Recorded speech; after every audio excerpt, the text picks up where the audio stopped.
race for transport business, the railways of Britain, once thought doomed by progress in the motorway age, are right back in the running. The lines across the face of the nation that pioneered railways are changing. And so are the engines. The vintage locos of a dying era are gradually being run off the tracks into retirement. By 1972, the last of the 18,000 steam locos of British Railways will have gone, to make way for the more efficient but less romantic diesels and overhead electrification. This schoolboy's delight, the Flying Scotsman, goes out with a bang, not a whimper. Its new owner, a railway enthusiast, paid £3,000 to save the 40-year-old giant from the scrapyard. Back in 1928, it made the first non-stop run from London to Edinburgh in 8¼ hours. Now a full turnout of reporters and photographers to honour the veteran's last departure from King's Cross.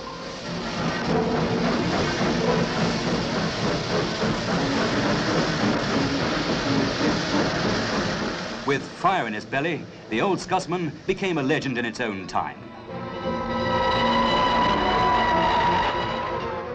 Today's Scotsman is a 3,300 horsepower diesel capable of 100 miles an hour that makes London to Edinburgh in 6 hours flat and pulling a heavier train. On many routes, diesels are saving 10 to 15 minutes in the hour.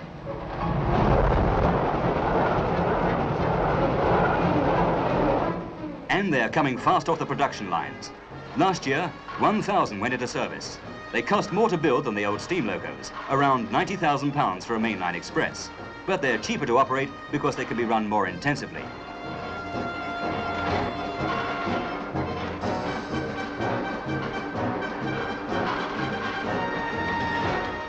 One diesel can do more than twice the work of the old steam loco. It all adds up to a technical revolution.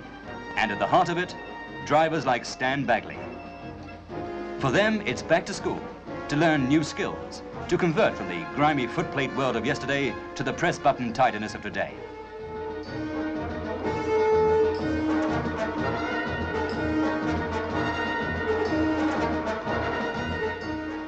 One week on theory in the classroom, 1 week with a stationary diesel, then it's out on the road for practice.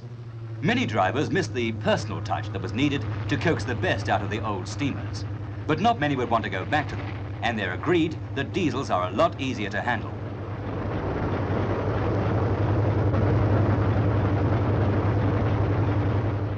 For new trains, new tracks to give a faster, smoother, quieter ride.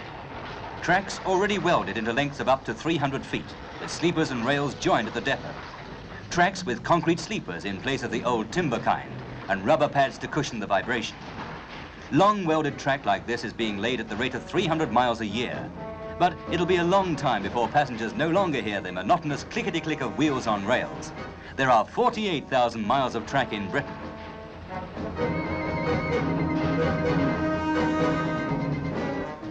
To ease the flow of fast traffic, flyovers are going up, like this 700-yard stretch at Bletchley, once a bottleneck responsible for many an example of that old railway bugbear, the late arrival. With their higher average speeds and faster acceleration, the diesels are helping the railways win a new reputation for being on time. And this calls also for new methods of signalling. Power-operated boxes like this at Tollerton near York cover longer stretches of line. Coloured lights that beam through fog and falling snow are replacing the old semaphore system.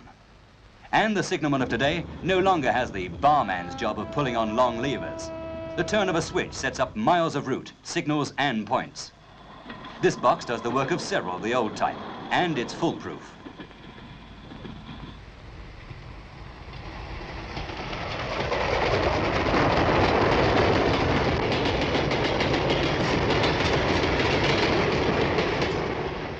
There's another safety device for the driver, an automatic warning system. If the distant signal shows clear, a bell sounds in the cab. If it's a caution, a siren sounds. And if the driver doesn't acknowledge the warning, the brakes go on automatically. Nowhere in the world can the extent of the railway revolution be seen more clearly than at York. Here in the Railway Museum, they've preserved a line of locos going back more than 140 years. Here are colliery engines and ancient expresses that steamed their way into the history of a nation. Flyers from the pioneering days when the race was on to win business and confidence and to open up exciting new routes from London to Scotland. Even before the turn of the century, one proud flyer charged the 80 miles from York to Newcastle in 79 minutes.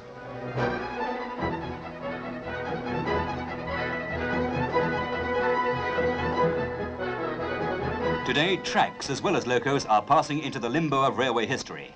Under a vast modernisation plan, scores of stations are likely to go the way of this one at Westerham, Kent.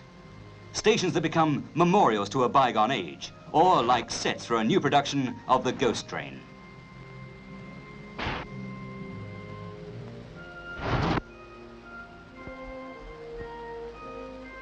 Here at Carlisle are the mothballed ironclads of yesterday, their fires drawn forever. A fate worse than shunting awaits them, for each represents more than 100 tons of scrap when the yards can get round to dealing with it. But some old locos never die, nor do they fade away, certainly not on the Bluebell line.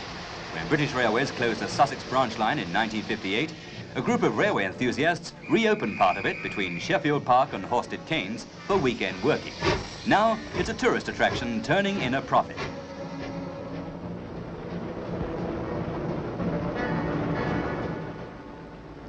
But progress too has its bright side.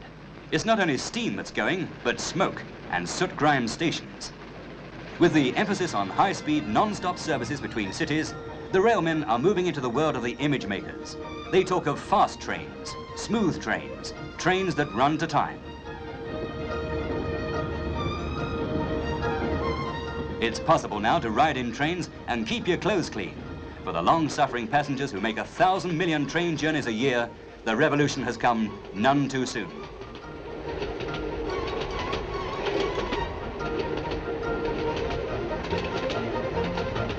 For the railmen, a new pride in prestige trains with glamorous names. The Red Dragon, the Elizabethan, the Cornish Riviera Express, and a host of others. And already the next generation of locos is in the minds of the backroom boys. Revolutionary new machines that'll make the latest diesels as out of date as steam engines are today.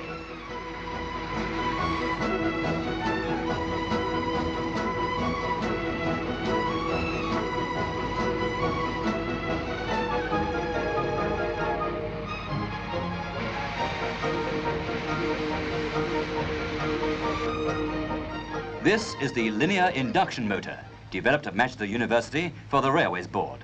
A simple electric motor that runs on a continuous metal strip set between the rails.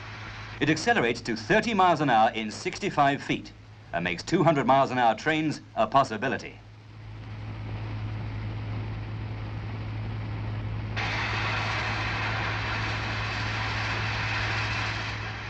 Meanwhile, it's the diesel that's making the running and helping to haul the railways out of the red.